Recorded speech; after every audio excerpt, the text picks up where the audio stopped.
Pendant le pré-symposium, nous avons discuté les documents et nous avons eu une grande discussion sur ça. Après ça, nous sommes mis d'accord sur ce document, en fait.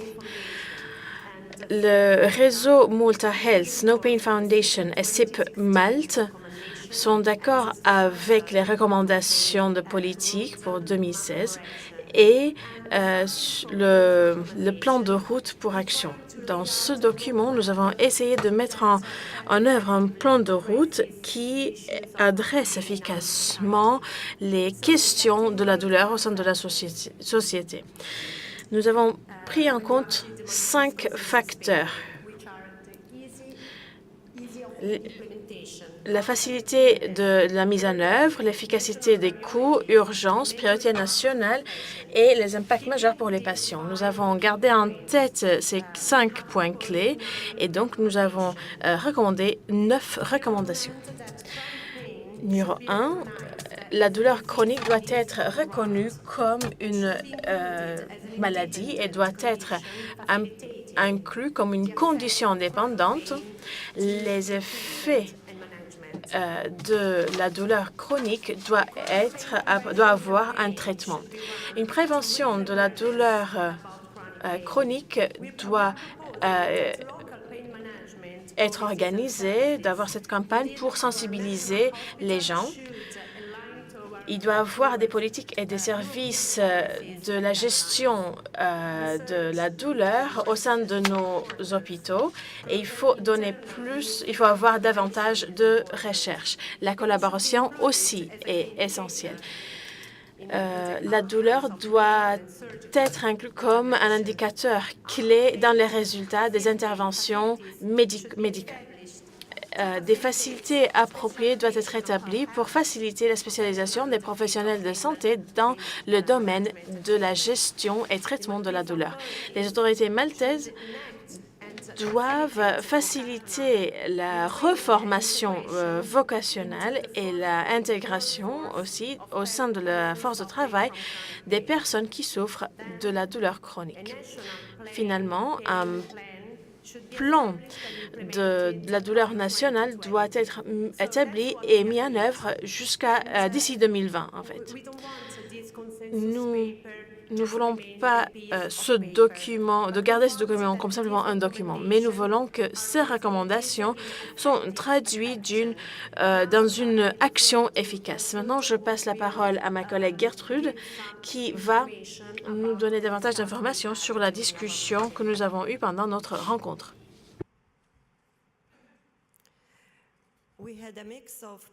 Donc, nous avions eu plusieurs professionnels et patients qui ont partagé leur point de vue avec nous.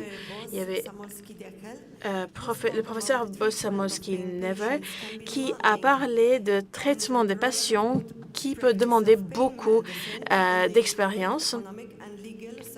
Et dans l'environnement social, légal, les choses sont difficiles. Il faut comprendre que l'expérience est la réalité objective de la douleur. Dr. Chris Wells a souligné l'importance d'apprendre des bonnes pratiques, des meilleures pratiques et de travailler pour le bien-être des patients. Dr. Novel Kalleya a parlé sur l'importance de la recherche pour avoir une justification en termes de l'investissement dans la santé. Il a mentionné une étude qui est menée par le ministère de la Santé et une fondation. Une autre recherche qui est en train d'être menée a été présentée par Dr. Mario Grishti, qui s'intitule « L'impact de la douleur au sein des citoyens maltais ». Dr. Marilyn Assa, qui est une spécialiste de la douleur, qui est la responsable de la clinique de la douleur à l'hôpital Mater Dei, a parlé de l'importance d'avoir des personnes qui gèrent cette clinique et qui ont de l'expérience dans la douleur et pas dans d'autres domaines. Elle a parlé du problème que les patients de cancer, par exemple, ne sont pas référés envers cette clinique. Et il y a aussi le problème de manque de médicaments à Malte.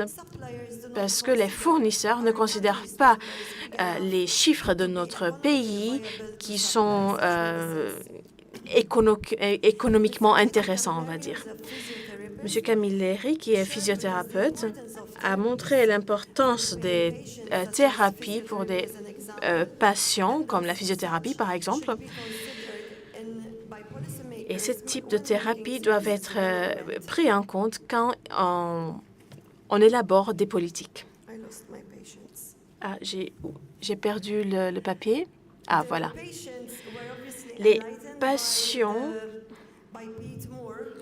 on a entendu Pete Moore aussi, qui a partagé le programme de gestion de soi en termes de la douleur.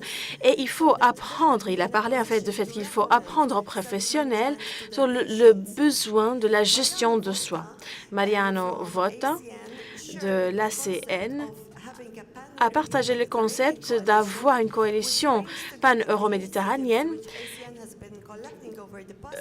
qui va inclure les différentes bonnes pratiques pour avoir une approche de collaboration. Les patients ont aussi donné leur point de vue à travers une vidéo grâce à la collaboration avec les associations maltaises et ils ont partagé leur expérience en termes de la douleur et les impacts de la douleur sur leur vie de tous les jours. Il y a eu aussi des positives des personnes qui souffrent quand même d'une douleur chronique. Comme conclusion, avec la contribution du panel des experts qui a inclus Joep van Grimvincent, Chris Wells, Nicola Bedlington et William Raffaelli, la discussion a regardé comment le document de consensus est conforme avec les développements sur une échelle européenne.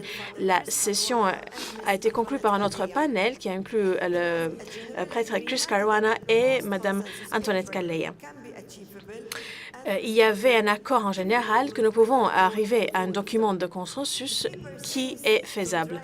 Le document cherche à être derrière la politique en regardant les connaissances, les capacités et la sensibilité humaine en ce qui concerne les professionnels de la douleur. Il faut prendre des actions les actions positives pour donner la dignité aux personnes. Merci beaucoup.